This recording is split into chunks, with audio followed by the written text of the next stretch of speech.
Welcome everyone to episode 93 of The Glow. Coming to you live. And when you're entering, please share where you're from. Say hello.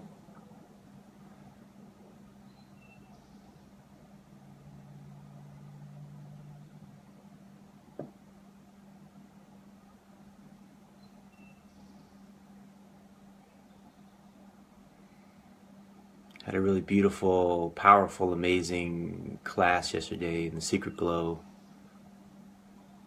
online community. That was really powerful. Welcome, Nikki.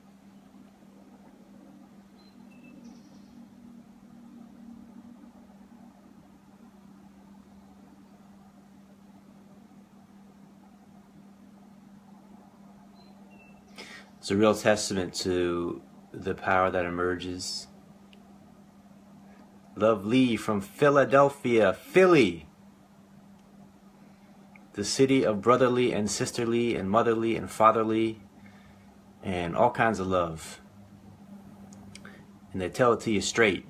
I grew up about an hour, a little over an hour from Philadelphia, a city called Reading, outside of Reading, Berks County, Pennsylvania.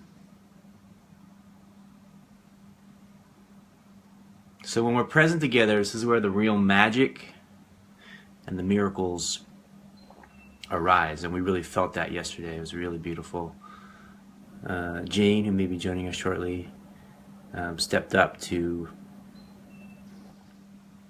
come on with me and was very vulnerable and authentic and courageous. And through that process of being with the emotional vulnerability, we're able to recognize that who and what we are truly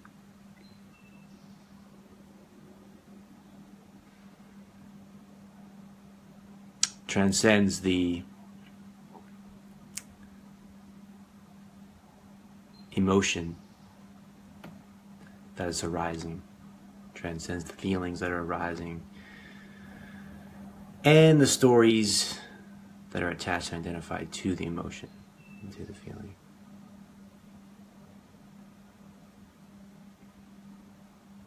Welcome, Anne-Marie. Welcome, Willem Jean, Willem Heen, Willem Jean.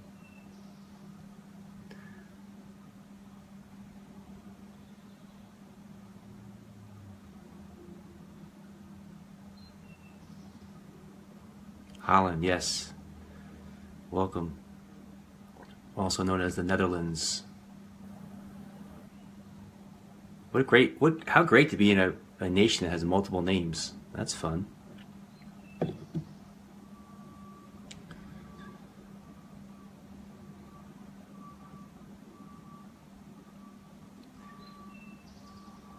So one of the things that's been arising, Namaste B, is the desire for control, wanting to have control, wanting to understand, wanting to have it all figured out, and wanting to impress others as if we have it under control, as if we understand, as if we have it figured out. In many ways, this is sort of the desire of the path, the seeking enlightenment, seeking spiritual awakening. The story of me that I attach and identify myself with wants to accumulate the knowledge, the wisdom, to understand it all, to know it all, to have it all under control.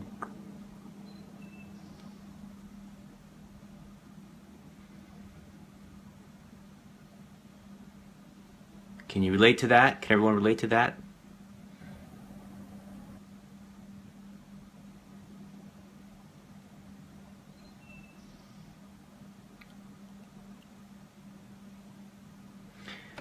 However, what we're really interested in, first and foremost, more than anything else, is to be in the truth. To live in the truth. To be one with the truth. So I'm not interested in spirituality. I'm not interested in religion. I'm not interested in science. I'm not interested in philosophy. I'm not interested in heaven. I'm not interested in nirvana. I'm not interested in Jesus. I'm not interested in Buddha. I'm not interested in any of it. Only thing I'm interested in is the truth. First and foremost, the truth. And if any of those things align with the truth, then they align with the truth. Right? But the truth is where the devotion is. And the truth is something that requires presence. It requires our full, whole, and complete presence in this moment. To be attentive and aware. Innocence consciousness. To discover the truth anew, again and again and again, each moment. Discover the truth anew, again and again and again, in each moment.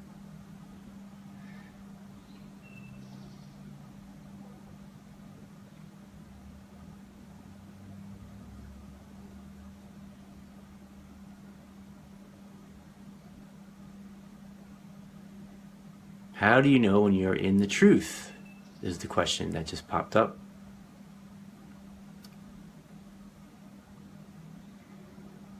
The mind is always interrupting. So here's the question back to you. Can the mind ever give us the truth? That's the question. It says, Phyllis Lucas just shared your video. Let them know you appreciate it. I appreciate you, Phyllis, for sharing the video and for being you and for having the courage to travel across America right now. I appreciate you greatly. I will take Facebook's suggestion and I will give you my appreciation. If anyone else would like to share the video right now, just click the share button and have your friends join us. Many people more will be joining us in the archives, but it's beautiful that people join us live as well. Right, so can the mind ever give you the truth, ever give you the absolute truth? So, our brother Tygo Singleton. Welcome, my beloved friend. Great to have you here. Can the mind ever give you the absolute truth?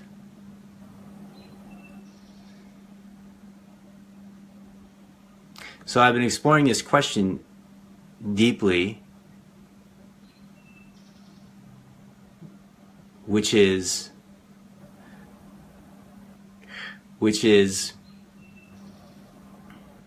first off, let me backtrack for a moment. So my highest dedication is to be of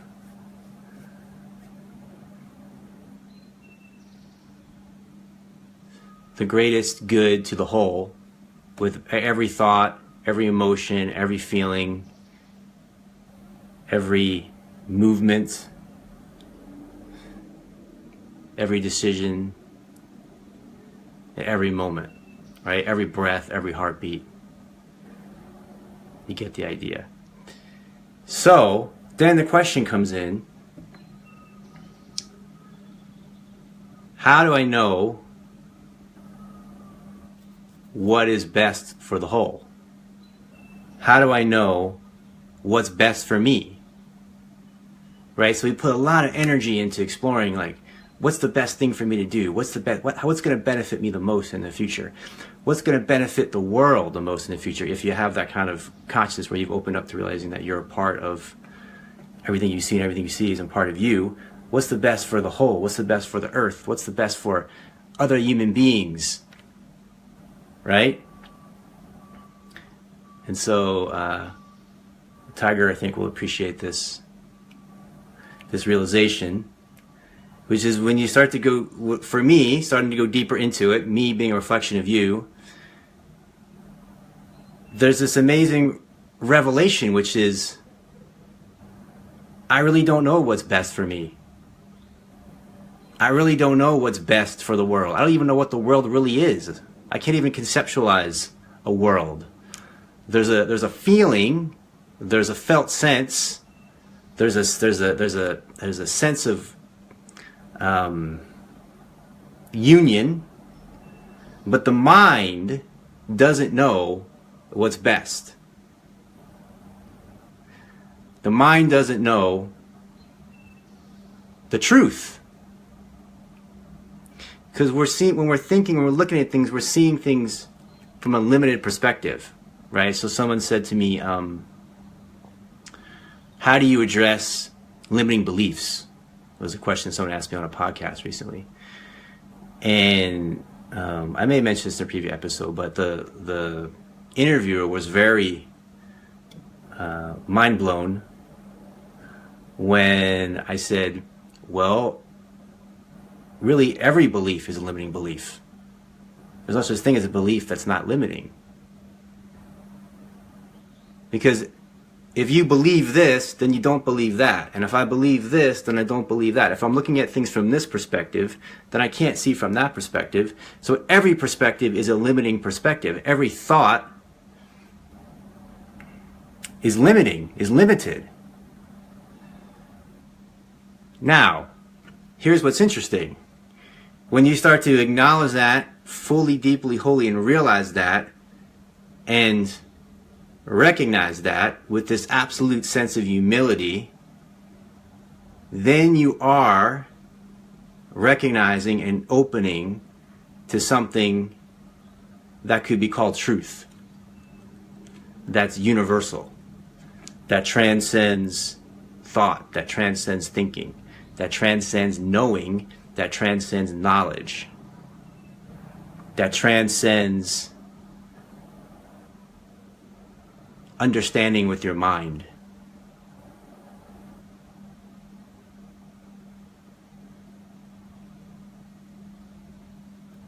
Welcome, Tati. Hello, Karen. Welcome.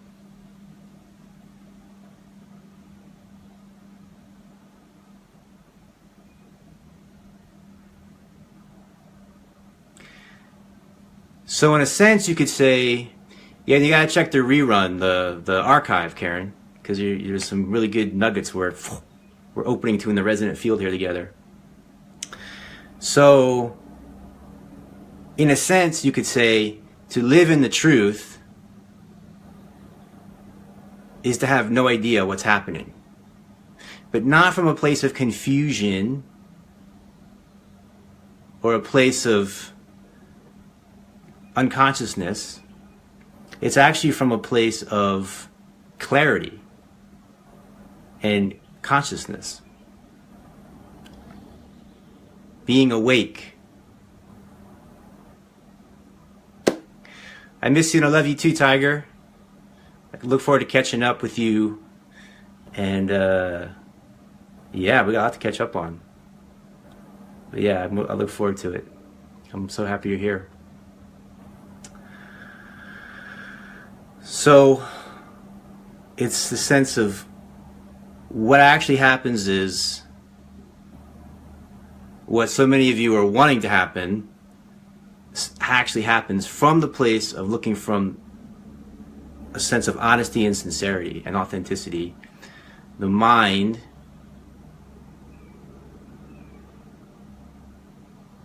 is able to become quiet. The mind is able to quiet. How do you quiet the mind? Try to do this, make this happen, try to manipulate this, try to change this, try to make it shut up. All these things we're trying to do doesn't quiet the mind. It's part of the mind. You know, the thought that you want to quiet your mind is also a thought, right? So you can't quiet your mind from the egoic consciousness attached, identified to the story of someone who wants to quiet their mind. The quiet mind comes when we align with the truth. So there's this intentionality to be one with truth. And truth is what traditionally many people have called God, Source, Spirit. But it's also what many people have not called God, Source, Spirit. They've defined that in other ways. So it's a little bit tricky. And ultimately it's something that transcends words, because it transcends minds, it transcends thought. But there's been awakened beings throughout history, throughout time, who have recognized something beyond the attachment and story,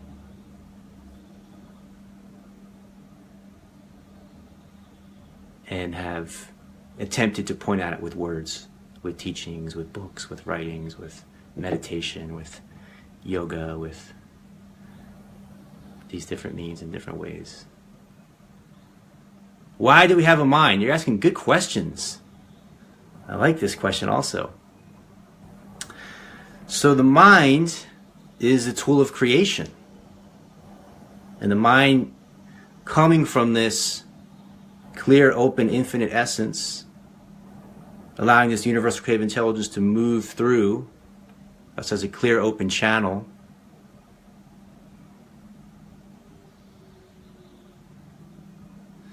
is a tool of creation.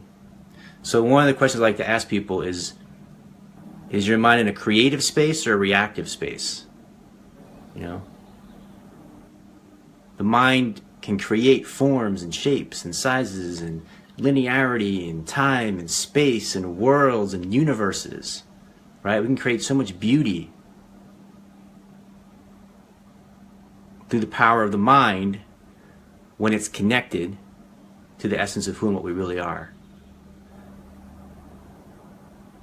But so often what happens, because we're attached, identified with the egoic sense of a separate self, is like a hammer. We're using the mind to beat ourselves up, to cause ourselves our own suffering. The mind is the fundamental tool that causes suffering upon ourselves. Right? So why are we using the mind in this reactive way to hurt ourselves instead of using the mind in a creative way to express ourselves? This time-space continuum.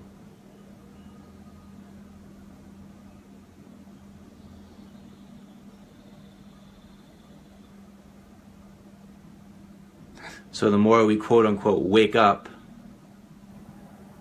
the more we rest in the essence of who and what we really are.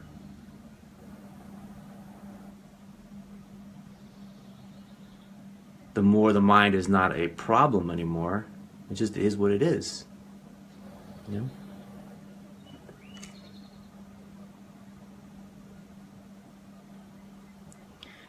We don't need to lose ourselves in it, and we can't find ourselves in it either. How can we tap more into the creativity? You guys are asking. I like these questions. You might have me on here for a little while today. I love that question, and that's one of the things with The Secret Glow. I use the term life artist. You know, so to make your life a work of art, right? To make every moment a work of art. As I said earlier, to make every moment dedicated to the highest benefit of all beings, even if you don't know with your mind what that is. You know, the moment reveals itself. The moment reveals itself. The moment reveals itself.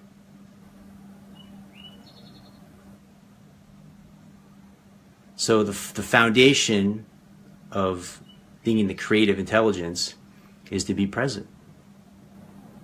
Is to be present in a state that's relaxed and open, yet in a higher state of alertness. It's really the essence of what meditation really is. It's a heightened state of alertness, with a deepened sense of relaxation. Those two qualities, a heightened sense of alertness with a deepened sense of relaxation. When we can be in this state where we're relaxed and open, we've let go of the need to control, we're present, we're attentive, we're aware, paying attention, but open, then we become a clear channel for this universal creative intelligence to move through us in each moment, And we don't have to know what to say, you know? It's like, just be open. It's like, I was talking with my friend John about this. It's like what we're really opening to is what really could be called channeling, you know? Except you don't have to channel some kind of weird alien or whatever. You're really channeling yourself, you know? You're channeling the purest, most creative expression of the unique channel that you are. And the intention is to be able to be open and clear and quiet with the mind and present, so you're available. You're available for God, Spirit, Source, the universal creative intelligence, the Tao, to use you in each moment, fully, wholly, and completely. When we let go, right? When we let go, and that's the most ecstatic feeling you can have. That's the ultimate. It's like making love with the universe, you know, completely whole, connected, everything moving through you, you know, in this moment, right now, bam, you know, he's here, fully, wholly, completely, not holding back, not trying to control, you know. Sexual union as a human being is kind of a small taste of it, of the sense of completely surrendering, completely letting go, completely opening.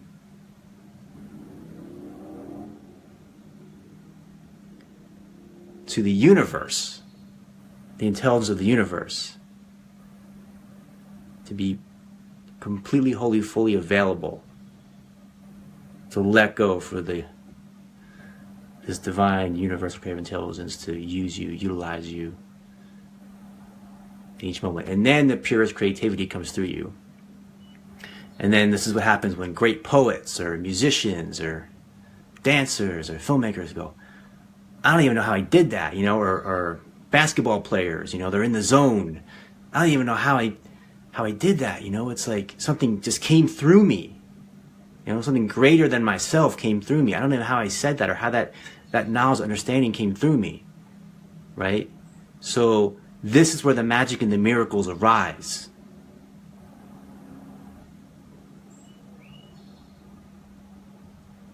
When we're open and we're available, and all the teachings throughout history point to the same thing. It's a sense of, it's been called surrender, right? Spiritual surrender. The sense of letting go. When you let go, you're available for something larger, a larger intelligence to move through you. That's beyond the understanding of the mind. That's beyond control and manipulation and strategizing and overthinking and overplanning and all of these elements. Making plans and strategies and putting a date on the calendar can be an expression of this intelligence, but it's not what leads the way. It's a secondary expression.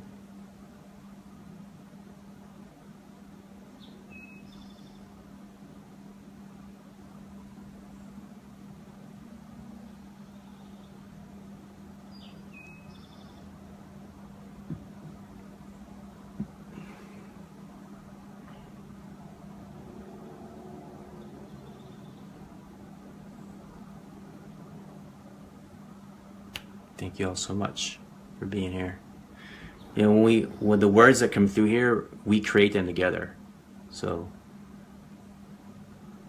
when we're present together, the group that's present will create this unified resonant field, and it allows the words that want to come through. So thank you to all of us for co-creating this magical, delicious space together. You're welcome, Sarah.